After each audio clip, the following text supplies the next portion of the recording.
What's up, everybody? It's Nolan from NJL's Coin Pursuit. Today I'm going to be doing a quick video, just a little review of a few things I've gotten recently, as well as a extremely short nickel roll hunt. I was able to get, well, I'll actually save that for a little bit later. Let's go over the first thing I want to show you today. It's in this pink cloth. So one of my subscribers, also my friend Vaughn, offered to give me, sell me some 40% silver Kennedy halves, and I was like, sure. He sold them to me for $3 a piece, so I was happy to get them. I don't have any now. At the moment I didn't, so I have them now, and there's two 67s, and I have one more 67, and then I have a 69, and the 69's in really good shape. So that's cool. Just a little something I wanted to show. Anyway, I'm gonna get into what I was actually making this video for today. So anyway, I was in the lunch line today, and I happened to notice that when they open up the cash register, that there's coin rolls in the cash register. So when I went up to the one register, when the lady opened up the cash register to take in my lunch money, I happened to notice a customer rolled wrap. I don't know if it's a customer rolled wrap or whatever it is, but it's definitely not like a regular one you get from the bank. So it's not one of the ones that they especially search. So I was like, can I buy this? And she's like, the coin roll. Like, she was surprised, obviously, because I'm sure nobody's really asking to buy coin rolls, but I asked if I could buy it, and she said sure, so I bought it. And I know there's other ones that have rolls in them too, like pennies and dimes and stuff. So I think I might do that every once in a while. Probably not a lot, because I don't want to be taking all the change from the school. But it was pretty cool to see that. And we're gonna go through it and see what I can find.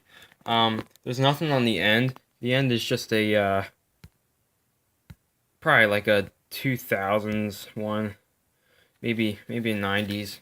It's not old, but we're just gonna open up the side and dump them out, and see if we can find anything interesting. Remember, when we're going through these, we're looking for a couple things. Basically, anything pre-1960 we're going to take out. I'm not really looking for errors right now. I'm just going to dump them all out and see what we got in here. Looks like I may have dropped a few. Alright, let's look through them. You can tell by the older ones because they have the older backs on them. So, ooh, look at that. We got a 54. That's pretty cool. So that's our first nickel find from a school coin roll. I might make this a series, actually, hunting rolls from the school. That might be an interesting series, but here's the first one. It's a 54. 54. I gotta check to see if it's got a mint mark. And let's see there. Get the focus. Looks like we got a D. Alright. Well, that's pretty cool. So that's one find on the board. I'll go through them and see if there's anything else. I'm not really looking for anything like errors or anything like that. I'm just going through looking for some obvious ones. A fake buffalo. Just thought I'd show this. If you know what a buffalo nickel is, this is just a repro one that they made in 2005, I want to say. Yep, 2005. They made commemorative ones. Alright, well, it looks like we only got one from that. But that's alright, it's better than none. So that's pretty cool. A 54. Not bad. That puts me up to 88 pre-1960 nickels ever that I've found in rolls. So that's pretty cool. And if you ever want to get like a little hint on how it's a little bit easier for you to identify nickels when you can't see the front and the date, is look at the back. A lot of times, it's rare to find coins like older ones like pre 60, pre 1960 that have like a sharp back. You'll see on ones like this, they got that real shiny back. You can almost guarantee yourself that's not anything old, and it's not in this case. It's a 2001. Sometimes the 80s ones will throw you off. Like that could easily be a 50s one, but you can tell the difference in the 54. You see the back is it's a lot more worn down. So that's just one way you can tell. You can't really tell by the rims too much unless you see it's dark on the edge. But other than that, you know, just look for dark edges too. That's pretty cool that we've got one. And I want to do one other thing for the video. I know I'm making this probably a little bit longer than it has to be, but you know, I'm going on and on. So I'll get to the next thing I want to get to, which happens to be what you're really looking for when you're going through these nickel rolls. I know most people probably know like the general, like what you're looking for, but there might be one in the three I show you that you're going to may not know, depending on if you collect coins or not. And I'll show you that in a sec once I get all these nickels out. Okay, I'm gonna get to the what I gotta show you. So the three nickels that you have a chance of finding, and these are the three right here that I have in front of you, or in front of the camera, I should say. These are the three. I personally have found two of these. I have not found a V-nickel. However, my brother has found a V-nickel, which happens to be this one on the end. I'll start off with this one. So this is a V-nickel. This is a very worn down version of one. But these were made between 1883 and 1912. There was 5 made in 1913, but they are all in special collector sets and are worth a lot of money, like millions of dollars. However, these ones aren't worth much. This was 50 cents at a coin shop. I just picked one up one time. Anyway, this is 1911 plain, and they only put the mint marks on the 1912. So if you ever get a 1912 and it's worn down, if you can nicodate the back and get a mint mark, that's the 1 year that they started putting mint marks on. The other one I got for you is a buffalo nickel.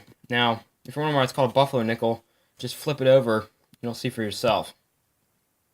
It's got a big buffalo that takes up the whole reverse of the coin.